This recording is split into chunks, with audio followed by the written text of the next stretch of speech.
Bienvenue à un autre épisode de Docu Hebdo.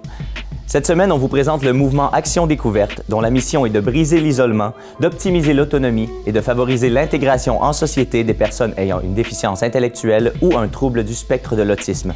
Pour ce faire, nous allons rencontrer un éducateur et la directrice générale du mouvement Action Découverte, ainsi qu'un usager de l'organisme, Madame Nadia Saint-Onge.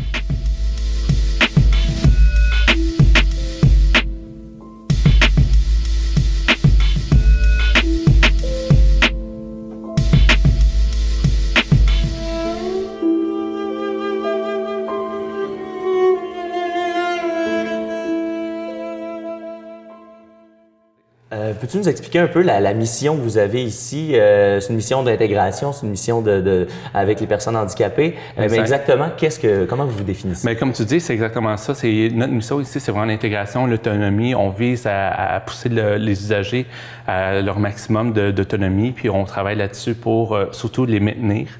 Puis l'intégration, bien, c'est tout niveau extérieur, côté social, briser l'isolement, puis à travers toutes les activités qu'on peut faire ici. Justement, ces activités-là, à quoi ça peut ressembler? À quoi ça ressemble une journée chez Action Découverte? Bien, c'est le fun que tu en parles. Pour une journée, ça dépend toujours de la journée qu'on choisit. Par exemple, si on choisit lundi, mardi, mercredi, on a des centres éducatifs le jour, puis le soir, on a la musique, on a le théâtre le mardi, on a la danse le mercredi. Le jeudi, on a les soupers communautaires. Ça, ils viennent ici, ils viennent souper. Puis suite au souper, on fait une activité qui est la danse.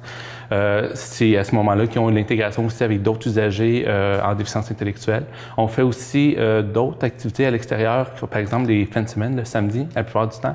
Les activités, c'est par exemple, on va au bowling, on fait du laser quest, on va à la cabane à sucre, on s'intègre vraiment avec la vie extérieure, la société dite normale. Puis je trouve que c'est quelque chose qui apprécie beaucoup, puis qui aime beaucoup, puis il en demande encore.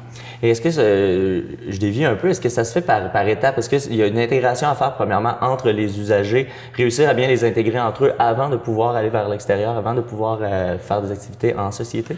Nous, le processus ici, comment qu'on fonctionne, non, il n'y a pas de prérequis ou d'étape précédente à l'intégration et des activités sociales ou quoi que ce soit. C'est selon des inscriptions. Il y a du monde, on a une clientèle qui vient juste les samedis, eux autres, c'est juste à l'extérieur. Fait qu'ils ne viennent pas au centre éducatif, ils ne viennent pas ni à la musique, théâtre ou danse, qui est le lundi, mardi, mercredi. Tu vois, à ce niveau-là, c'est selon la clientèle, selon les étapes ou les activités qu'ils choisissent qui vont pouvoir y intégrer. Et ça, c'est à la discrétion de l'usager ou si vous faites une évaluation et vous jugez cette personne-là n'a pas nécessairement besoin de nos services ici à l'interne, mais peut profiter des activités à l'extérieur, ou c'est vraiment l'usager qui est maître de sa décision? C'est l'usager ou, dans le fond, la personne responsable qui va vraiment décider, OK, quelle activité que cette personne-là veut ou désire à travers tout ça. Mais non, nous, on peut suggérer des activités ou des activités, ouais, des ateliers, dans le fond, qui seraient favorables à cette personne-là.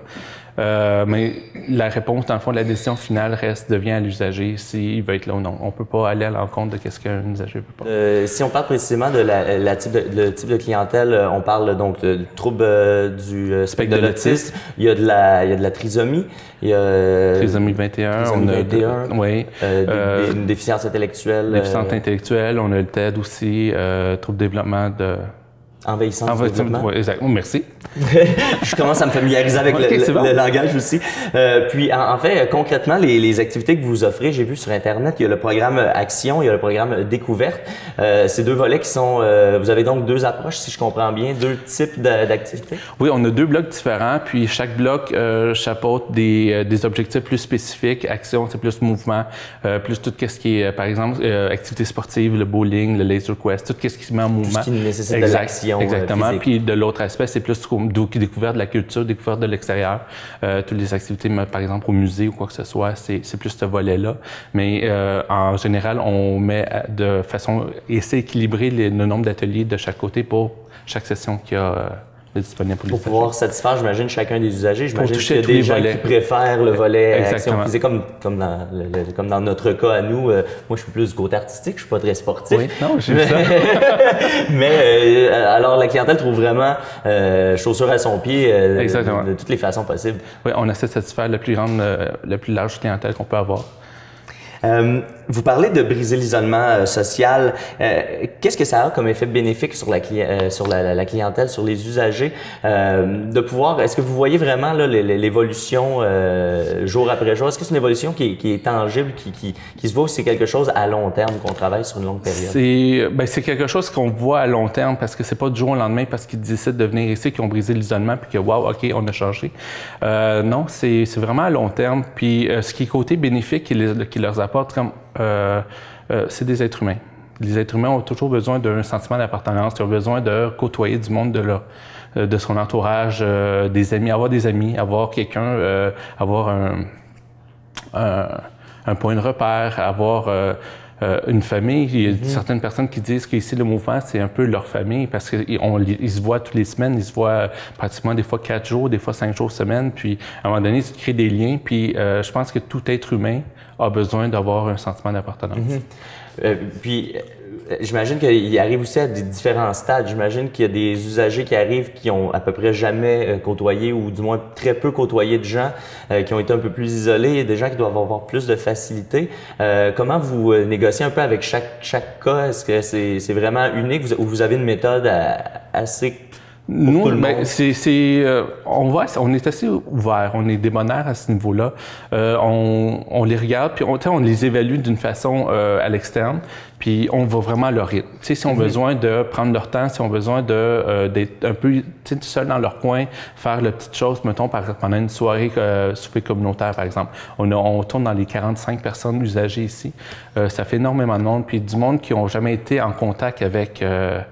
un groupe, par exemple, ou quoi que ce soit, qui ont été isolés. C'est sûr que c'est un peu effrayant à ce niveau-là, mais on leur laisse leur rythme d'intégration, on y va leur rythme, mais c'est sûr qu'on les accompagne à travers tout ça. On va les voir, on essaie de trouver des activités qui sont communes ou leurs intérêts, puis à travers tout ça, bien, graduellement, c'est comme je vous dis, avec le temps, on voit un changement. Puis ce changement-là, il se traduit comment? Est-ce qu'il se traduit ici, pendant les activités? Est-ce que vous voyez, juste quand la personne entre, semble déjà plus ouverte? Comment on le vit moi, ce que je peux dire, c'est que je peux parler seulement pour ici, parce qu'à l'extérieur, c'est sûr que... Vous ne côtoyez pas à l'extérieur? Non, c'est ça, à l'extérieur, par exemple, chez eux, dans la famille ou quoi que ce soit. C'est sûr que il doit pas un impact. C'est sûr qu'il y a un impact. Tu peux voir juste un impact au mouvement seulement. Mais oui, quand ils arrivent ici au mouvement, lorsqu'ils rentrent, tu vois qu'ils sont contents d'être ici. Ils ont des points de repère, comme des intervenants, des usagers, des amis. Ils vont directement vers eux autres, puis ils sont contents de se voir, puis ils se racontent un peu leur journée, ils racontent un peu ce qu'ils ont fait ou ce qu'ils veulent faire. Puis nous, on a une programmation déjà préétablie d'avance. Puis ce qu'ils font, c'est samedi, est-ce que tu viens, par exemple, au souper dansant ou à telle activité, le bowling, est-ce que tu viens, qui vient, qui vient pas, puis pour quelle raison, puis on voit déjà un lien d'attachement à travers tout ce groupe-là. C'est merveilleux. Comment vous réussissez à les intégrer ensuite dans la société? Parce qu'il y a ce volet-là aussi de réussir à développer des aptitudes sociales. Après ça, il y a le côté, on essaie de les intégrer à la société, peut-être même jusqu'à réintégrer le marché du travail, pour ceux qui sont aptes à réintégrer le marché du travail. Avez-vous des exemples concrets de ça, de la façon dont vous réussissez des liens avec des organismes, j'imagine? Oui, on a des partenariats. On a un partenariat avec la Maison des Jeunes. C'est ça, partenariat avec la Maison des Jeunes.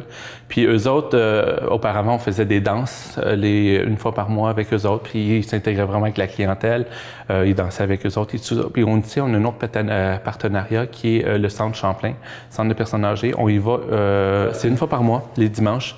Eux autres, ils font venir un chansonnier ou une troupe de danse. Fait que c'est un spectacle à travers tout ça, puis que ça leur permet de côtoyer une autre forme de clientèle qui est des personnes âgées, qui les retouchent, puis qui jasent beaucoup, puis qui dansent, puis qui mettent la vie. Puis vraiment, je vois une intégration à travers tout ça, puis c'est très positif, surtout les dernières fois qu'on a été.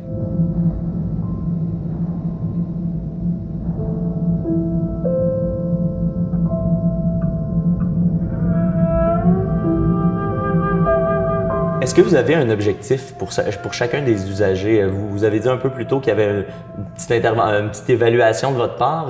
Est-ce qu'en arrivant, est-ce que vous mettez la pression d'avoir un objectif? Cette personne-là, j'aimerais ça qu'elle soit rendue là dans 3 mois ou peu importe. Ou si vous prenez ça au jour le jour, aujourd'hui cette personne-là se sent comme ça, on va dealer avec, puis on va l'aider de cette façon-là. Okay. Pour la majorité de la clientèle, on y va jour au jour. On travaille à force d'observer, parce qu'on l'observe à tous les jours, à chaque fois qu'il y a nos ateliers. Dès qu'on voit une nécessité dans le fond d'accompagnement ou quoi que ce soit, on va l'aider à l'accompagner à travers tout ça. Mais si on voit quelqu'un qui a beaucoup de chemin à faire, on développe un plan d'intervention individuelle à ce niveau-là. Ce qu'on fait, c'est qu'on évalue cette personne-là, on fait des observations, puis par la suite, on instaure un plan pour savoir, OK, bon, mais comment ça va fonctionner, puis de quelle façon, qui va s'occuper de cette personne-là. Puis 6 mois après, on refait une évaluation pour voir s'il y a un changement. Okay. Aussi, il y a les plans de services, les PSI, plans de services individuels, c'est qu'on s'associe avec, par exemple, le SRSOR ou d'autres organismes qui ont déjà un plan d'intervention établi, puis qu'on va juste poursuivre et appuyer ce qui est déjà établi. OK. Vous allez donc travailler en collaboration avec eux. Pour pas que les messages, j'imagine, entrent en contradiction. Exactement. Pour que Puis pour qu'on travaille sur le même voie et non sur 2 voies différentes pour arriver au même chemin. Est-ce que vous avez un objectif je dirais, laisser aller vos usagers après un certain temps? Supposons que vous réalisez que ils sont rendus à un point qui sont capables de se débrouiller, sont autonomes, ils seraient capables de se débrouiller en société. Est-ce que, ultimement, il y a un objectif de pouvoir les laisser quitter le mouvement Action Découverte? Mais comme vous dites, l'ultime, c'est l'objectif ultime. Ça serait le bien, c'est ce qu'on vise. Tout le monde voudrait viser ça aussi. C'est à travers les étapes. C'est sûr que nous, on l'accompagne à un certain niveau. On travaille sur le développement de l'autonomie, le maintien de l'autonomie, mais rendu à une certaine étape, nous, on viserait qu'ils soient capables d'aller dans des appartements supervisés, de pouvoir se débrouiller par eux-mêmes, aller sur le marché comme rentrer sur le marché du travail. C'est vraiment être capable d'arriver à une étape supérieure que nous, on devient simplement peut-être par un loisir. Pour eux, c'est sûr qu'on les empêchera jamais de venir ici. On fait tellement d'activités, c'est tellement varié que ça va toujours peut-être les concerner à un moment donné. Puis aussi tout l'esprit de famille dont on parlait plus tôt.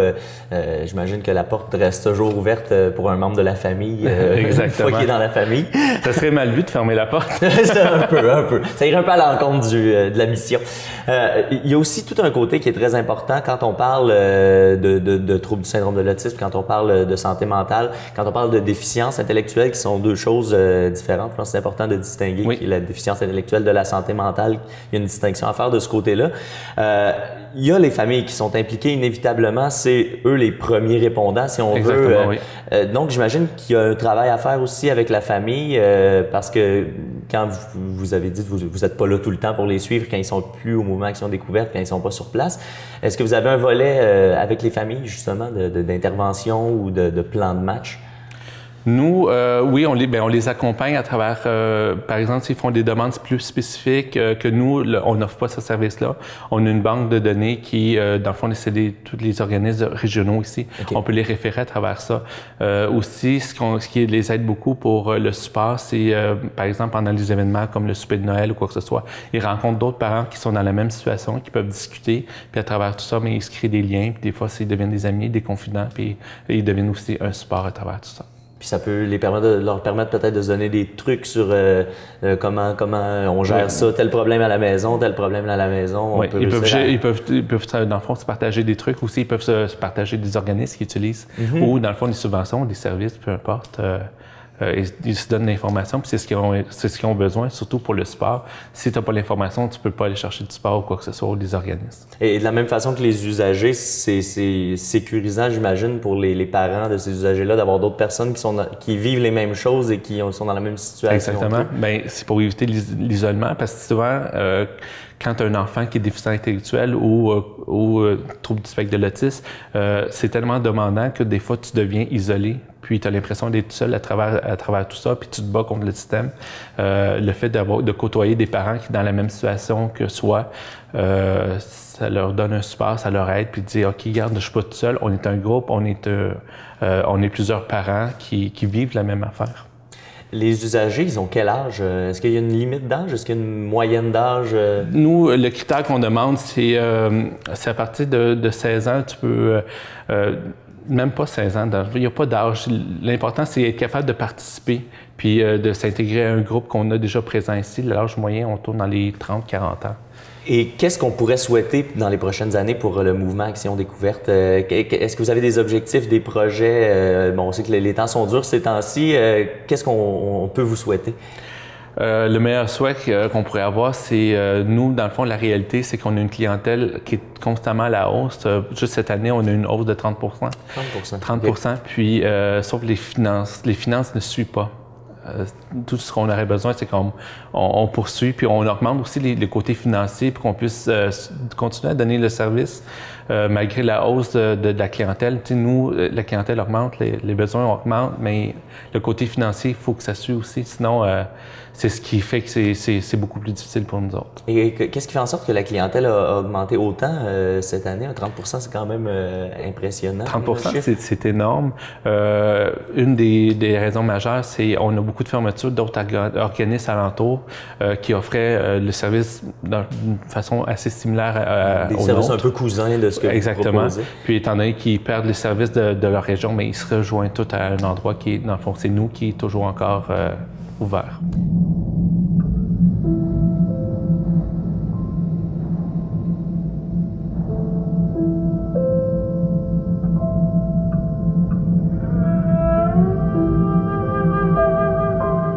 Nadia, toi, tu es un usager ici. Oui. Tu es ici depuis même assez longtemps. 24-25 ans. 24-25 ans. Donc, c'est la majeure partie de ta vie. Tu as été accompagnée avec Action Découverte. Oui. Qu'est-ce que ça t'apporte ici? Qu'est-ce que tu viens chercher? Bien, j'aime faire les activités. J'aime aussi faire des spectacles à la fin de l'année. Je suis dans le conditionnement physique puis danse. On apprend une chorégraphie. Puis du théâtre, on apprend des textes, puis après on fait des pièces de théâtre, puis après on les présente qui va être le 13 de juin, notre spectacle. Fait que vous avez, t'as un volet physique, t'as un volet artistique aussi? J'ai aussi, je suis sur le comité de financement, puis sur le CA, représentante des usagers. Tu es vraiment bien active au sein de la communauté du mouvement Action Découverte. Toi, c'est quoi ton... t'as un syndrome, t'as un trouble? J'ai la maladie qu'on appelle le Prader-Willi. C'est une cellule qu'on a dans la tête, mais qui est morte, qui est censée nous dire quand arrêter de manger. Fait qu'on peut tout le temps manger, elle est morte, elle fonctionne pas. OK. Alors là, toi, ça te prend, ça veut dire quelqu'un pour te superviser à chaque fois que tu manges? Non, mais j'ai appris à par les temps, mais je suis capable de... J'ai perdu au moins pas loin de 100 livres passés, fait que j'ai appris à par les temps à me contrôler, fait que j'ai perdu pas loin de 100 livres. Parce qu'à un certain moment, ça aurait pu être dangereux pour la santé, j'imagine. Oui, oui. Il y en a qui ne l'ont pas su puis qui sont morts de ça.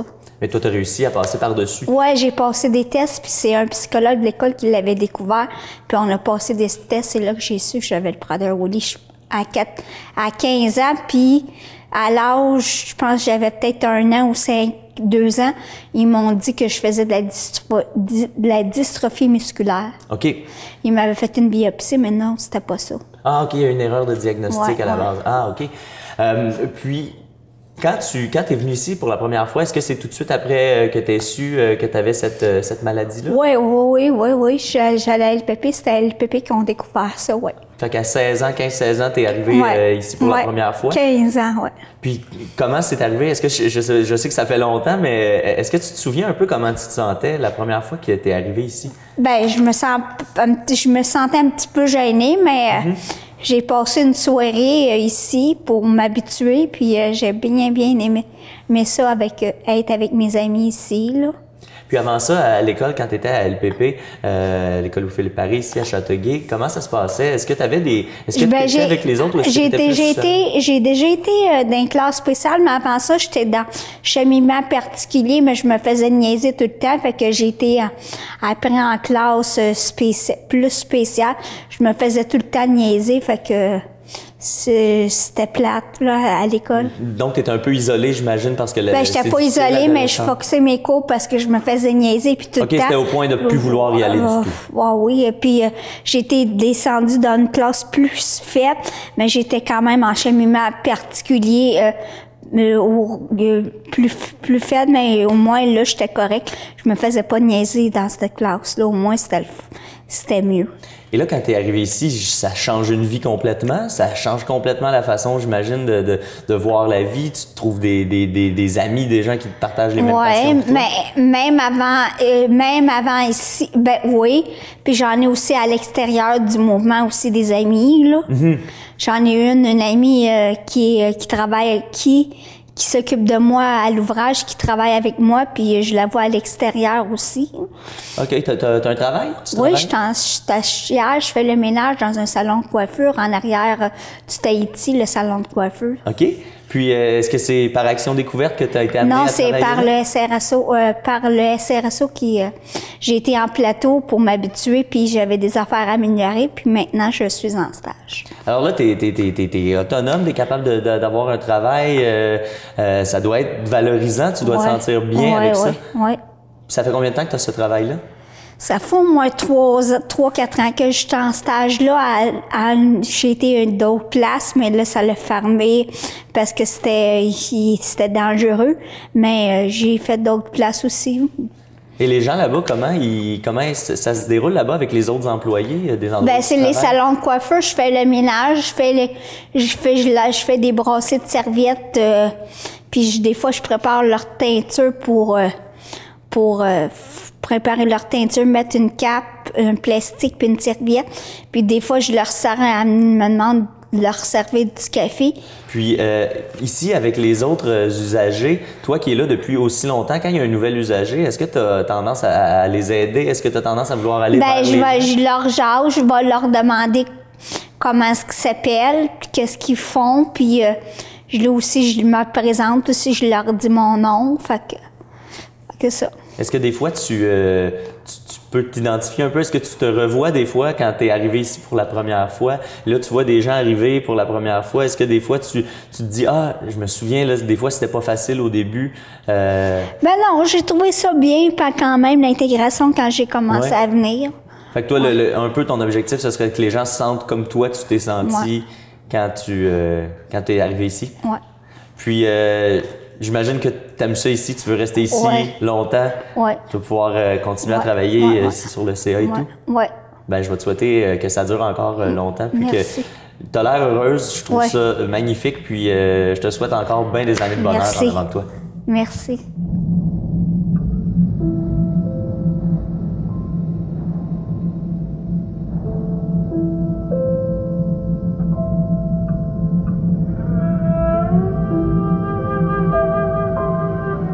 C'est un organisme qui existe depuis très longtemps. Les organismes communautaires, des fois, ont une durée de vie assez courte, mais ici, c'est ouvert depuis très longtemps. Bien, depuis presque 36 ans maintenant. Ça a été fondé en 79 par un groupe de parents qui souhaitaient pour leurs enfants qu'il y ait des activités de loisirs, des activités autres qu'à la maison, dans la région, pour leurs enfants qui ont un handicap. À ce moment-là, c'était pas nécessairement la déficience intellectuelle en tant que telle. Et donc, vous avez aidé, on peut dire, une génération complète de gens ici dans la région?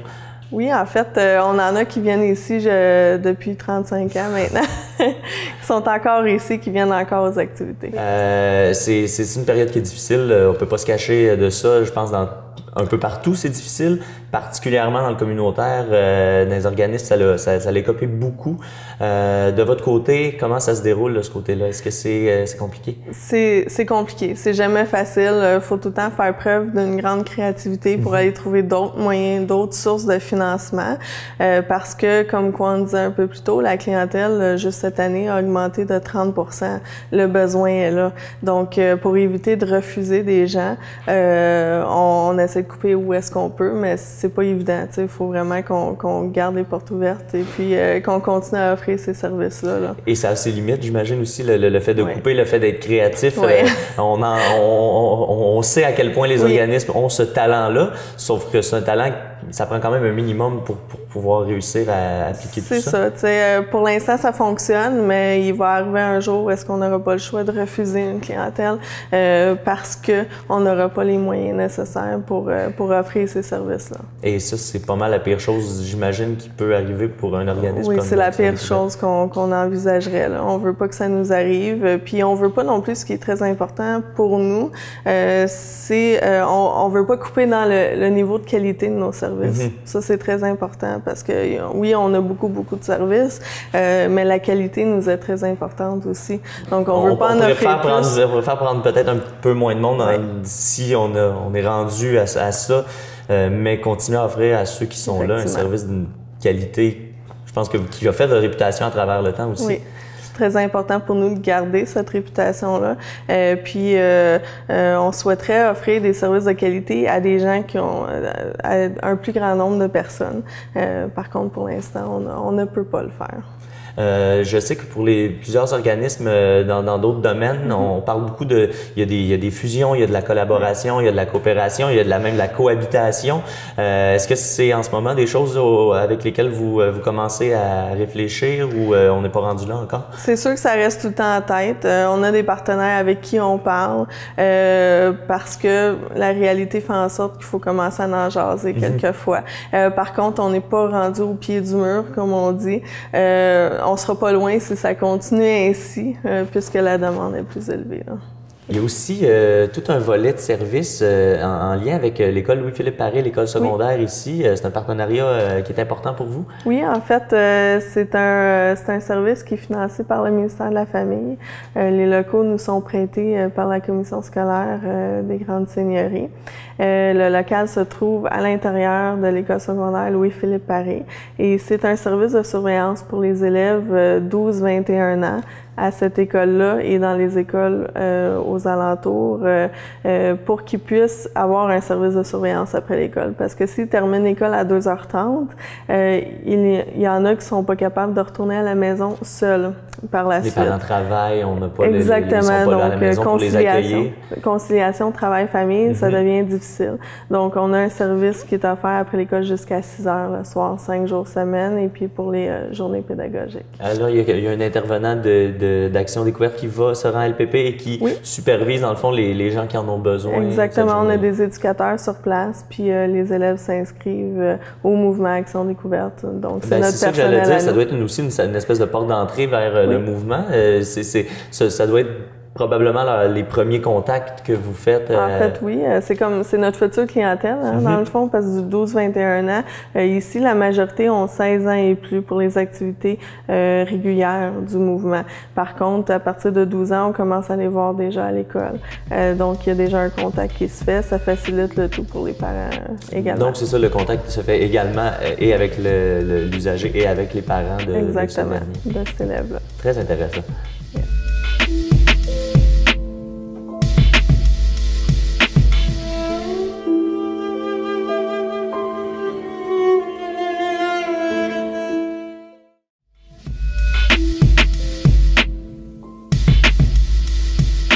En deuxième partie d'émission, nous allons commencer à aborder le thème de l'itinérance et de la pauvreté, un sujet intimement lié aux problèmes de santé mentale puisque les gens aux prises avec ceux-ci sont souvent en situation précaire. Pour ce faire, nous allons rencontrer Claude Théoret de Pacte de rue.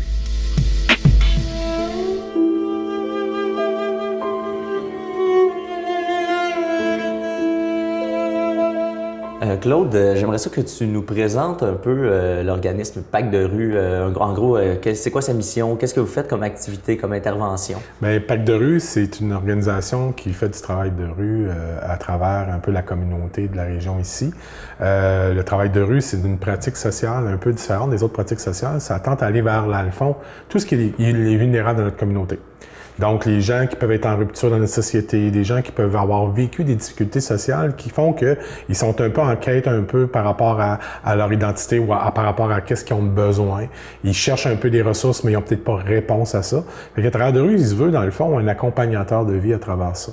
C'est-à-dire, bon, écoute, si tu vis des problèmes de consommation, des problèmes de différence, santé mentale, itinérance, des problèmes aussi de pauvreté, d'isolement, différents problèmes sociaux, dans le fond. Et le travailleur de rue, lui, il se permet d'être dans la communauté pour créer ces relations-là avec les gens, pour éviter, dans le fond, que ces gens-là aient des problèmes et ils s'aggravent toujours ces problèmes-là.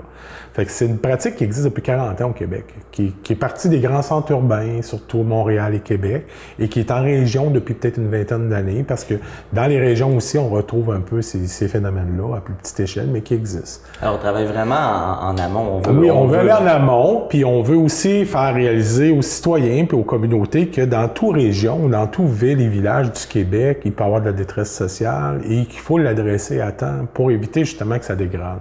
Et de comprendre d'où elle vient cette détresse-là puis comment la traiter aussi, parce que le travailleur de rue va être témoin des fois de pourquoi on a de la difficulté avec nos jeunes dans la communauté ou avec comment c'est qu'on a un fléau au niveau de la consommation, de l'itinérance, qu'est-ce qui arrive, qu'est-ce qui nous manque comme service, qu'est-ce qui est à bâtir comme passerelle aussi pour qu'on puisse répondre à ce besoin-là rapidement.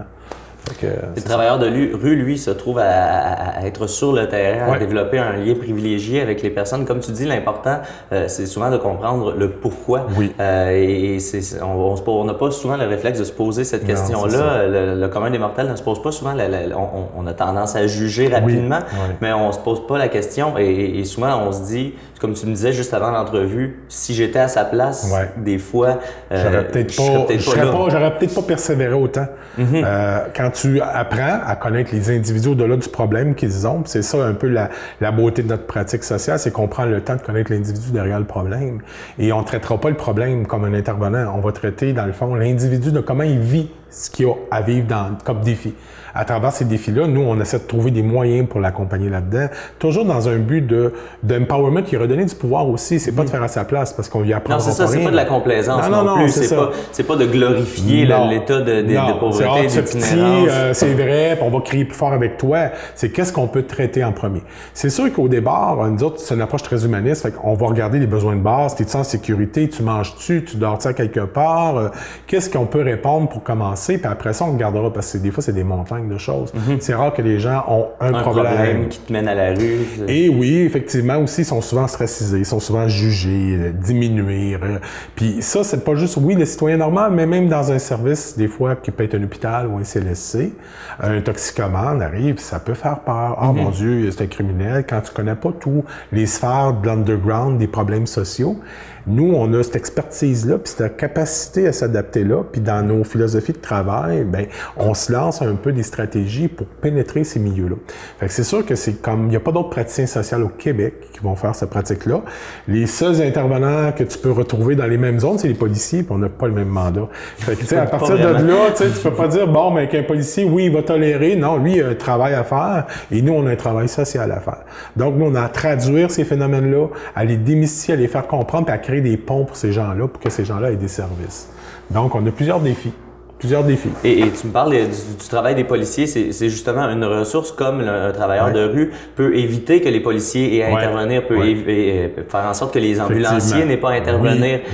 Quand on entend souvent, un des préjugés qu'on entend souvent à propos des gens qui s'opposent un peu aux mesures sociales, c'est de dire que ça coûte cher et ça rapporte peu. Mais quand on regarde ce que ça économise comme coût, ça peut être assez impressionnant. C'est justement une belle plateforme qu'on négocie en ce moment avec les gouvernements. Ça tombe bien que tu m'amènes là-dessus parce que justement, c'est une économie sociale pour la société parce qu'à quelque part, en frais de justice, en frais d'hospitalisation, plus nous, on investit à temps, moins la société a à les prendre en charge parce que, justement, ils sont trop problématiques.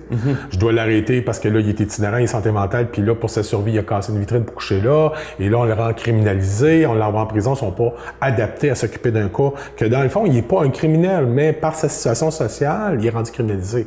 Et même chose pour un cas de santé mentale, toxicomane, itinérance, prostitution, qui se ramasse à l'hôpital, le médecin, il va traiter un bobo, mais une personne socialement désorganisée, le médecin manque de ressources, il ne sait plus quoi faire, donc il le remet à la rue. Et souvent, le cycle recommence et là, sa santé se dégrade et il a besoin de ces services-là. Fait que tu vois, éventuellement, la société, ça leur coûte beaucoup plus cher de ne rien faire. Et comme je te parlais avant le début de l'émission, j'ai rencontré quelqu'un qui me disait être dans la rue et ne pas avoir honte de s'en sortir parce que déjà, il y a des contraventions de flânage pour, il me disait, je pense que c'était plus de 12 000 $. L'acharnement un peu, en fait, c'est pas tant de l'acharnement que les policiers ne sont pas les personnes habilitées à faire ce travail-là et en ce moment, on leur demande de gérer des gens. On demande de gérer ça parce que c'est des nuisances publiques, parce que aussi, écoutez, pour faire respecter la vie commune de la société, ces gens-là sont pas au bon endroit au bon moment. Fait que souvent, ben, on va dire aux policiers, il va y avoir de la répression encore plus forte. Trop de jeunes qui traînent au parc, à Montréal, dans le centre-ville, telle personne qui traîne là, ça dérange un commerçant. Fait que la nuisance et l'espace public ne peuvent pas être occupés par ces gens-là qui souffrent. Mais on veut pas entendre leur souffrance, on veut pas juste les voir dans le paysage. Et c'est encore une raison de plus d'investir dans notre pratique parce que justement, puis je sais que je prêche pour ma paroisse, mais au-delà de qui l'a fait, je trouve que cette pratique-là, ce qu'elle amène, c'est justement, on peut au moins avoir un impact. On peut au moins faire un geste pour essayer d'atténuer le problème. Puis voir que cette personne-là ne devienne pas plus problématique dans 10 ans parce qu'on fait juste la tasser à chaque fois. Ou justement, comme tu dis, elle se ramasse avec des tickets, puis là, ben, je veux m'en sortir, mais là, écoute, le chemin pour m'en sortir, bien plus décourageant, je pense que je suis mieux resté là-dedans. Ils le disent pas verbalement comme ça, mais des fois, oui, ils vont nous le faire comprendre. Il me le disait à la blague, oui, mais au final, il y a un fond de vérité dans cette blague. C'est ça, parce que même la majorité des gens, il y en a qui disent « Ah, il y en a qui se complaisent là-dedans, ils consomment, ils trippent, ils n'ont pas de règles, ils n'ont rien. » Non, mais regarde, passez une journée dans leurs souliers, puis vous allez me dire après s'ils se complaisent là-dedans. Moi, ils me disent s'ils sont heureux. Moi, je n'ai pas rencontré un dire qu'il était heureux là-dedans. Je n'ai pas rencontré, puis ça fait 25 ans que je fais ça. Fait que, tu sais, à quelque part, je crois que des fois, c'est un jugement facile de dire « Ah oui, mais regarde, il pourrait se prendre en main et consommer. » Est-ce que tu sais par où il a passé, puis pourquoi il consomme aujourd'hui? Souvent, même la consommation, on voit ça comme du plaisir, puis bon, un peu une déchéance, dire je me fous de tout, je consomme, je dois faire ce que je veux. C'est plus un remède. Il s'automédicamente, dans quelque part. Puis tu sais, puis souvent, même les drogues, les drogues les plus dangereuses qu'on voit dans la rue ou qu'on voit dans les milieux, c'est les drogues pharmaceutiques, beaucoup plus que les drogues de rue. Parce que ça, il n'y a pas de contrôle. Ça, il y a des prescriptions qui se font. Ça, il y a du trafic qui se fait. Et ça, ben, un médecin qui t'envoie avec un paquet de pilules chez toi, il sait pas comment tu vas dealer avec ça après. Est-ce que tu vas te contrôler avec ça? Est-ce que tu es bien entouré pour la prendre correctement, ta médicamentation? Fait que, et en plus, il y a une multiplication de ces pilules-là. Mais comme c'est légal... C'est à la mode. Ah, ben c'est correct que tant de personnes au Québec aient des pilules, mais que des personnes fument du pot ou consomment de la cocaïne ou du speed, ça, c'est pas normal. On automédicamente facilement les problèmes. Même dans la société légale, tu sais, tu vis un petit problème, une petite dépression passagère pour une période de vie que tu viens de vivre une rupture ou un deuil, mais on te prescrit tout ça des antidépresseurs. Toujours. Dis pas, comment tu vas? Qui est dans ton entourage? Comment tu peux aller chercher ton soutien? Le médecin n'a pas le temps. On produit. Écoute, j'ai 15 minutes pour te voir, j'ai 22 clients qui attendent. Fait que toi, tu as une prochaine prescription. Merci, on se revoit dans 2 mois. Comment tu vas vivre ça? Comment tu vas revivre ta dépression? Comment tu vas aller chercher des outils? Ça, c'est ton problème. Arrange-toi. Et là, on parle beaucoup de les citoyens normaux, là. Puis là, des fois, on dit, bon, mais écoute, c'est pas juste des citoyens à faible revenu qui sont dans la rue. C'est des citoyens, j'ai des fils de médecins, j'ai des policiers, j'ai toutes sortes de monde, là. Parce que le système, c'est la vitesse, c'est tout de suite, on doit répondre au problème. Et tout de suite, on doit le patcher le problème pour que tu deviennes rentable. Sinon, ben, tu deviens un fardeau pour notre société. Puis là, le réseau s'effrite autour de cette personne-là parce que, écoute, je l'ai aidé 1 fois, 2 fois, mais là, il se prend pas en main. OK, se prendre en main, c'est quoi? Parce que toi, peut-être, tu as réussi dans ta vie, mais ça ne veut pas dire que ta recette fonctionne avec tout le monde. Fait que de mettre quelqu'un dans la vie de cette personne-là qui va prendre le temps, ça a tout son impact, sa valeur, là. De dire, on peut-tu mettre un bon samaritain ou quelqu'un qui a une bonne notion de l'humain et de comprendre que lui, il peut arriver à faire acheminer cette personne-là puis l'amener à une société puis à une place dans sa société à quelque part, là, une dignité.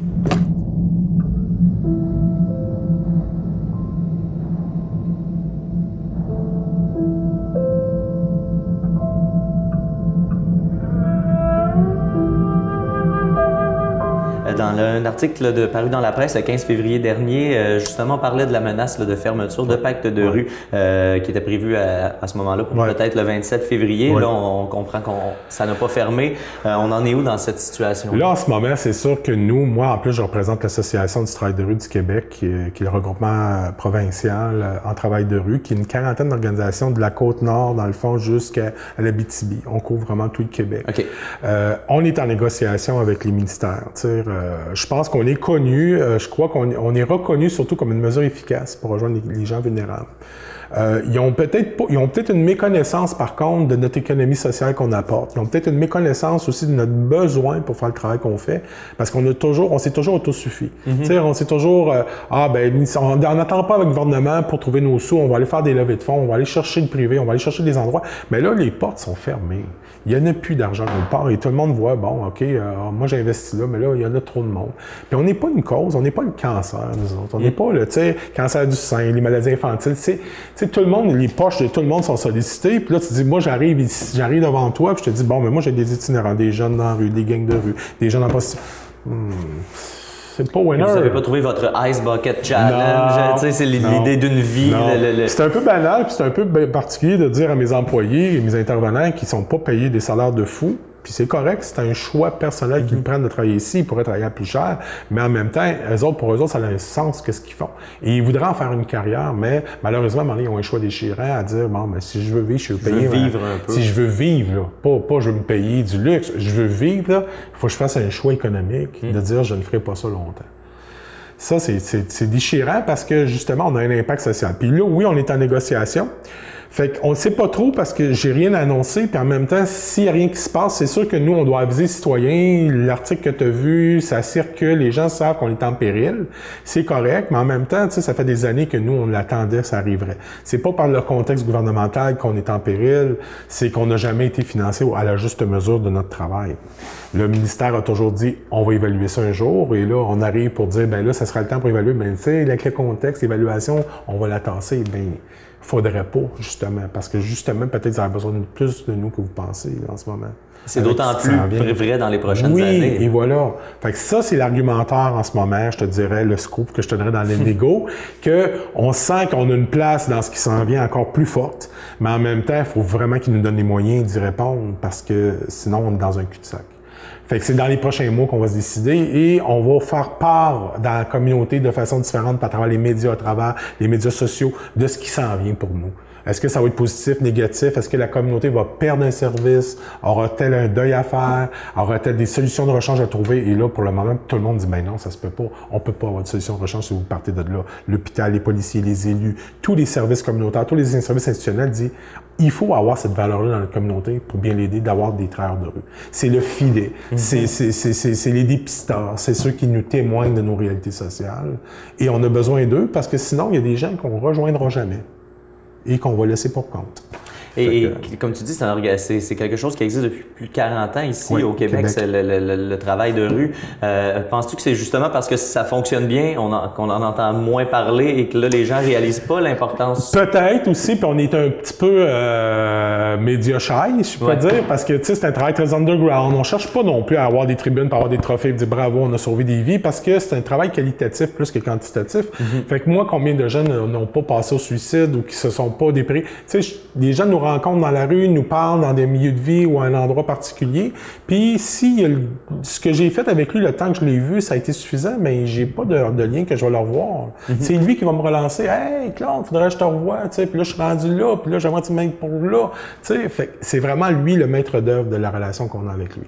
Fait que c'est pour ça qu'on crie pas haut et fort, puis en même temps, on veut pas mettre notre face dans le journal, parce que quand je rentre en lien avec des gens, chez les gens, il faut que ça soit incognito. Il faut que ça soit underground. Il faut que ça soit low profile, parce que les gens disent, ah, il y a un travail de le monde ne veut pas nécessairement afficher son problème. Oui, c'est ça. Puis le monde, ils veulent pas avoir le regard dans la petite ville, comme hey, si tu viens chez moi, tout le monde va dire que je suis un fucké, puis ma voisine, je la connais, puis l'autre.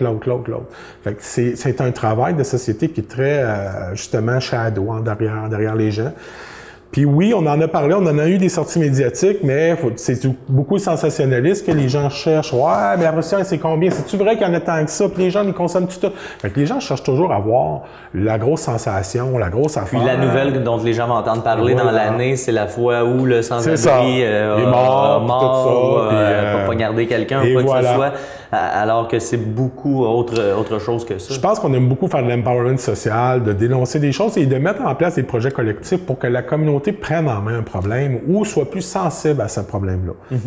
Le travail de rue a ce côté positif-là de mobiliser sa communauté, d'essayer de mettre en place des initiatives que la communauté va dire hey, ben tout le monde va mettre, c'est ma façon de contribuer, tu sais. Puis on ne demande pas que le monde sorte des chéquiers tout le temps. On dit comment je peux aider. T'sais. Puis je sais que, bon, personnellement, on se connaît pour un autre projet, la nuit sans-abri. Fait que c'est quelque chose aussi, c'est un bel exemple, ça, t'sais. C'est encore quelque chose qui est en construction, même si on l'a fait plusieurs années. Je trouve qu'encore là, il nous manque une partie citoyenne encore plus active dans ce projet-là. Reste que c'est fait partie du travail de rue, puis c'est la façon qu'on fait connaître notre travail aussi, puis c'est comme ça qu'on trouve que ça laisse sa valeur, puis c'est plus facile à expliquer à la communauté, de dire, regardez nos actions, On fait ce travail-là, ouais, mais c'est virtuel pour moi. Je comprends pas ce que tu fais. Je comprends pas l'impact de ton travail. Mais regarde les actions qu'on porte. Regarde les actions qu'on porte auprès des individus. Regarde les actions collectives. Et là, tu vas comprendre mon travail. Fait que là, à partir de là, je trouve que ça se vend mieux. Et là, tu parles de regroupement, tu parles des projets de regroupement. Oui. Tu me disais qu'il y avait peut-être un moyen, là, à cause justement du manque d'argent, le filet devient de plus en plus mince. Peut-être qu'une des solutions, ce serait de faire appel aux différents organismes qui travaillent un peu dans le même sens parce que tout ça est interrelié et puis de regrouper ça pour être plus fort ensemble. C'est sûr et finalement. certain qu'on est conscient qu'il faut faire une part, écoute, on peut questionner, il y a de l'argent au Québec, il n'y en a pas, on a différentes théories là-dessus.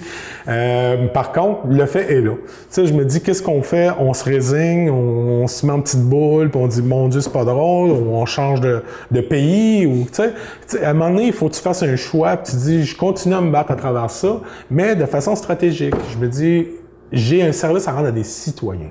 Faut pas que je pense individualiste, faut pas que je pense à ma job, faut pas que je pense à dire, OK, moi, je voulais avoir la belle boîte avec les grosses conditions de travail. Je me dis, c'est mon choix de faire cette pratique-là, il y a une mission sociale derrière ça. Comment je peux la rendre viable encore puis la garder parce que je la trouve importante, puis comment on peut la faire vivre, mais c'est de voir différentes solutions de rechange. Donc, c'est sûr que nous, se marier à différentes ressources qu'on pourrait. Par contre, on s'est dit, écoute, oui, il y a une ressource voisine qui est dans le territoire à côté, qui aussi en arrache, qui fait du travail de rue avec un volet un peu plus hébergement. Nous, c'est travail de rue seulement, mais il y aurait moyen qu'on fasse une passerelle, qu'on fusionne une entité, puis ça serait notre bout. Mais encore là, pour aller là, on peut économiser de l'argent, mais ça prend de l'investissement quand même. Parce qu'aller vers un projet comme ça, il faudrait que le gouvernement dise, OK, on voit l'effort que vous faites et on la soutient financièrement, cet effort-là.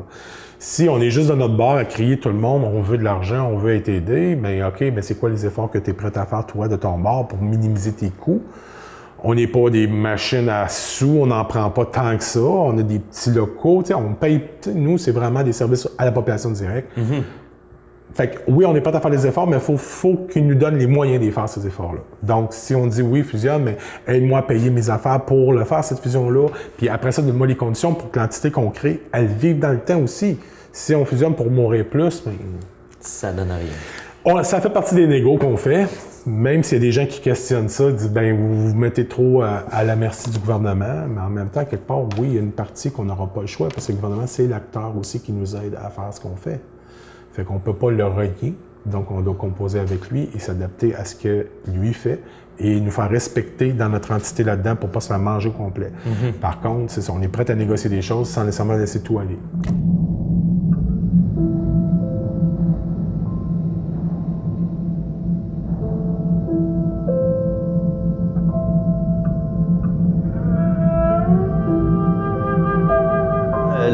Un des points qui était litigieux je retourne à l'article de la presse, c'est à propos de votre méthode de financement qui est issue des stratégies de partenariat de lutte à l'itinérance du gouvernement fédéral. Ce qui est arrivé, c'est qu'on a révisé les critères d'admissibilité et on a donné la priorité au logement en retirant un peu au travail de rue. Vous, qu'est-ce que ça indique pour vous? Bien, ça indique beaucoup de pertes au niveau de tout ce qui est les services en itinérance. C'est sûr que là, ça touche plus large que juste le travail de rue, ça touche les soupes populaires, les centres d'hébergement communautaire pour itinérants, des services de dépannage pour itinérants alimentaires ou vestimentaires, qui avaient assez de financement des fois pour se payer des employés pour faire un accompagnement ou travailler auprès de ces gens-là ou ouvrir des lits, avoir des intervenants pour recevoir ces gens-là. Là, en changeant un peu la donne, ça c'est beaucoup le fédéral, c'est de dire, bon, écoute, ça fait 15 ans qu'on a investi en itinérance au Québec et il y a encore autant d'itinérants. Un calcul de mathématicien, comme tu parlais tantôt, ça paye pas notre affaire. Fait que là, on va changer tout ça et ce qu'on va demander aux gens, c'est place-le en logement, signe un bail, comme ça, il sera pas itinérant. C'est une pensée simpliste. Hein? Parce que être itinérant, c'est ça. Un itinérant, c'est la pointe de l'iceberg. Si il est itinérant, c'est pas parce qu'il dit « Ah, ben là, j'ai perdu mon loyer, je suis itinérant. » Attends, il y a d'autres choses qui fait qu'il peut pas être en loyer, qui fait que ça fonctionne pas avec un loyer, qui fait qu'il sait peut-être même pas comment gérer un loyer, qui fait qu'il y a trop de problèmes pour être fonctionnel dans la société. Quelqu'un avec plein de problèmes, rajouter un toit au-dessus de la tête, ça règle pas tous ces problèmes-là autour. Ça règle le problème du logement. Il y a comme une compréhension qui s'est faite à travers ça, mais on reste que c'est ça qu'on veut pareil. On veut avoir moins l'itinérant. Fait qu'à ce moment-là, ce qui s'enligne, puis là, c'est pas tout de suite, mais c'est une transition vers ça, prenons les itinérants qui ont un potentiel d'aller en loyer. Et ceux qui ne l'ont pas, nous, on n'a pas d'intérêt pour ça. Si vous voulez notre argent, c'est ce qui s'en vient. Là, en ce moment, on va vous laisser transiter vers ça, mais c'est ce qui s'en vient. Mais déjà là, il y a des coupures annoncées et un manque de financement annoncé. Et on est une région qui, malheureusement, on a beaucoup de situations d'itinérance. On a peut-être une trentaine, de lits dans la région en itinérance. Et là, en plus de ça, c'est qu'il y a un critère qui est l'itinérance, c'est à Montréal qui vit. Et c'est en ceinture urbaine de Montréal que s'il a à se déplacer, qu'il va aller, donc autour de Montréal. Il ne se rendra pas aussi loin qu'en région. Le problème, c'est que dans toutes les régions du Québec, il y a des ressources en itinérance. Dans toutes les régions, même les villages les plus éloignés du Québec, il y a une situation d'itinérance, une pauvreté, une famille à la rue parce qu'elle a perdu son emploi ou un feu, n'importe quoi. Mais il y a comme à quelque part, c'est ça. Aussi. Donc, nous, on est doublement plus pénalisés dans notre région du Sur-Roi parce que le Sur-Roi n'est pas reconnu comme une zone itinérante. Donc, c'est que ceux qui avaient de l'argent puis qui ont été reconnus, c'est comme s'ils se ramassent dans une case vide maintenant. C'est comme, OK, là, les critères changent, il faut que j'applique ces critères-là, il faut que je me transforme. Puis en plus, tu me dis que je suis même plus dans une zone, fait que ça se peut que tu me reconnaisses même pas dans ma demande. Fait qu'on a une double pression locale sur cet argent-là. Ici, dans la région, dans l'article, encore une fois, de la presse, Lucie Charlebois a voulu se faire rassurante en disant de ne pas s'inquiéter que tout n'allait pas être transféré dans le logement, sans toutefois dire concrètement ce qui allait en retourner. Qu'est-ce que ça sent du côté provincial? On sent pas... écoute, c'est sûr que je les comprends. Les gens du gouvernement, ils se donnent une bonne figure à travers ça. Tu sais, c'est sûr que c'est pas un raz de marée, tout on effroie, tout on écrase tout, puis on fait tout disparaître. On garde quelques petites affaires, on bonifie quelques petites initiatives. Mais encore là, j'ai l'impression qu'on n'a pas pris la température du problème. Dire, mon Dieu, il est plus gros qu'on pensait. C'est on va investir quand même, puis on va leur montrer qu'on ferme pas tout, on coupe pas tout, puis on change pas tout, on garde un petit peu des choses. Et on remet de l'argent nouvel là-dedans. Mais en même temps, c'est encore trop peu pour ce que c'est. Et ce qu'on ne regarde pas, c'est « Ah, mais j'ai investi un endroit, bien, il y en a 22. » Ce que je comprends, c'est qu'un peu, c'est un thème qui revient souvent là, depuis le début de notre série de documentaires. De ce que je comprends, c'est que vous aimeriez peut-être le gouvernement vous écoute plus, étant donné que vous connaissez la réalité sur le terrain. En ce moment, vous ne sentez pas que cette oreille-là... Il faut aller la chercher, l'oreille, parce qu'elle vient pas vers nous. Puis il faut avoir la manière aussi, comme moi, si j'ai goût de te parler de comment tu fais tes choses, Mathieu, si j'arrive en criant, en gueulant devant ta maison, je suis pas sûr que tu as le goût de m'ouvrir la porte. Non, ça devrait pas. Si je te dis, Mathieu, on prend-tu un café, puis il faut jaser, moi, j'ai des points peut-être qui pourraient te faire comprendre certaines affaires qui t'aménagent chez toi. Mais t'es-tu ouvert, tu sais, si t'as le goût. Mais c'est sûr que toi, tu dis, ouais, mais là, je suis habitué que le monde me pêche des affaires parce qu'il n'aime pas mon aménagement. Oui, mais moi, je m'en viens pas de pitcher, je m'en viens voir si je peux t'aider à la bonifier, puis à t'expliquer comment qu'elle serait plus rayonnante, ton aménagement, puis qu'elle aurait un meilleur impact. Fait que je pense qu'il faut encore croire à ça, même si le monde a de la misère, parce que les gens sont beaucoup plus en réaction, puis c'est normal. Mais ça reste que ça doit être une tendance qu'on doit se mettre en tête pour dire il faut quand même s'asseoir avec les gens qui négocient. Fait que c'est ça. Oui, effectivement, je crois pas que les ministères ou les ministres qui annoncent des choses sont conscients de ce qui se trame sur le terrain, qui sont très au courant du terrain. Je pense qu'il faut aller leur faire comprendre, mais d'une façon diplomatique et stratégique. Je vais laisser de côté un peu le côté financement, le côté action. Il y a un volet qui est très intéressant dans le travail de rue la différence, en fait, entre l'itinérance chez l'adolescent et la différence entre l'itinérance chez l'adulte. Vous avez à traiter avec un peu tout ça, avec tous les domaines. Et tu me disais qu'il y a vraiment une grosse différence au niveau de l'approche. Il y a une grosse différence, c'est sûr, comme l'itinérance, c'est un pourcentage de notre travail. Je travaille avec des gens qui ont des logements, je travaille avec des gens qui vivent des problèmes sociaux autres que l'itinérance. Mais l'itinérance, vu qu'il est dans la rue, c'est sûr que c'est quelque chose qui nous interpelle régulièrement, comme la santé mentale, comme bien d'autres choses. Mais encore là, il y a des formes d'itinérance différentes. Tu sais, quand on parle d'itinérance, les gens communs pensent beaucoup à Montréal, aux vieux monsieur qui parlent de ça, qui quittent sur le bord du métro, ou aux surtoxicomanes, ou à toutes sortes d'affaires comme ça. Mais l'itinérance a plusieurs visages, a plusieurs façons. Il y a des familles itinérantes, il y a des jeunes itinérants, il y a des adultes itinérants, et tu n'agis pas comme de la même manière. Exemple concret, c'est sûr, un adolescent n'a pas accès à des recours de services d'urgence de monétaire, comme l'aide sociale, le chômage. Il est mineur. Donc, il y a une problématique aussi au niveau de la protection de la jeunesse. Le jeune est plus vulnérable, plus à risque de... tu n'interpelles pas au niveau des lois un jeune qui est en fugue ou dans la rue de la même manière qu'un adulte responsable qui décide lui-même, ou pas qui décide, mais le chemin l'amène à l'itinérance, puis il survit là-dedans, autrement dit, puis le monde pense que c'est un choix, mais il survit. Puis en même temps, il a plus accès à des moyens de s'en sortir, des revenus d'appoint comme l'aide sociale ou avoir un emploi tout court.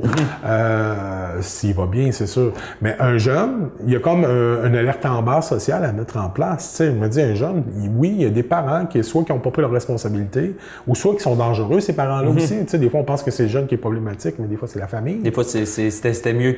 C'était mieux qu'il quitte de s'en aller. Parce qu'il est en train de s'autodétruire ou est en train de se faire tellement profiter de lui ou abuser que...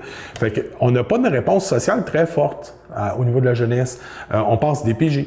Mais DPJ ne répond pas à tout. DPJ, ça sonne, et si l'enfant n'est pas en train de mourir, mais malheureusement, on n'a pas cette réponse-là. Et ça, même, c'est une anecdote, je n'ai parlé à des ministres, à des ministères, ils étaient surpris de penser que la machine à DPJ ne répondait pas à tout.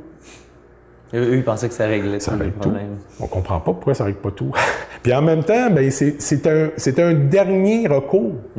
T'envoies pas l'enfant nécessairement là, le déraciner de sa vie au complet et le mettre dans une multitude d'intervenants qui vont se préoccuper de dire « on le sait c'est quoi qui est mieux pour toi ». Puis on te met dans une cage, façon de parler, et on considère que dans le fond, tu n'es plus en danger. Mais c'est pas lui le danger. C'est pas lui qui a besoin. Fait que c'est tout un rapport de société pas clair avec le jeune. Et il faut faire des initiatives. Et oui, il faut avoir un hébergement pour jeunes. Et ça, c'était une mobilisation qu'on a faite dans la région, de mettre un hébergement qui se nomme l'antichambre. Pour ces ados-là, qui sont pas problématiques, qui ont besoin d'un coup de pouce, qui ont besoin qu'on croit encore en eux, qui ont besoin qu'on les prenne à temps, avant qu'ils deviennent un vieux itinérant avec le problème de santé mentale accumulé, toxico-criminalité et l'étiquette et toutes sortes d'affaires. Fait que le jeune, lui, il n'a pas choisi d'avoir une famille qui était peut-être pas appropriée pour lui. Il n'a pas choisi que sa mère rencontre un nouveau chum, puis le chum ne l'accepte pas. Il n'a pas choisi que son père l'abuse sexuellement ou qu'un de ses oncles l'abuse. Il n'a pas choisi non plus d'être méprisé ou harcelé ou à vivre de la violence psychologique chez lui. Puis comme société, malheureusement, ça se passe dans bien des familles, tu sais, parce qu'on est à bout, on est fatigué, la pression sociale. Et le jeune qu'on aime bien quand il est tout petit, quand il vient ado, ben, il me tombe ses nerfs. On s'adapte mal et les parents, des fois, manquent de moyens et d'outils, puis le jeune est en réaction rapide. Fait, ça pète facilement. Il faut avoir une intervention sociale plus forte, plus arrimée, beaucoup plus de monde qui se préoccupe du besoin du jeune et non pas de voir, ah, ben, par la loi, il faut pas qu'il soit dans le rôle, on va le placer en cage. Non, attends, il peut aller encore à l'école. Est-ce qu'il y a encore des aspirations? Est-ce qu'il peut faire du théâtre? Est-ce qu'il peut faire d'autres choses? Est-ce qu'il peut être encore un jeune et vivre, être heureux là-dedans? Au lieu de dire, ben là, tout le monde est après moi parce que je vis un problème, fait que moi, je suis pas bon, j'irai pas nulle part, je suis un jeune à problème. On veut pas le mettre dans ce carcan-là.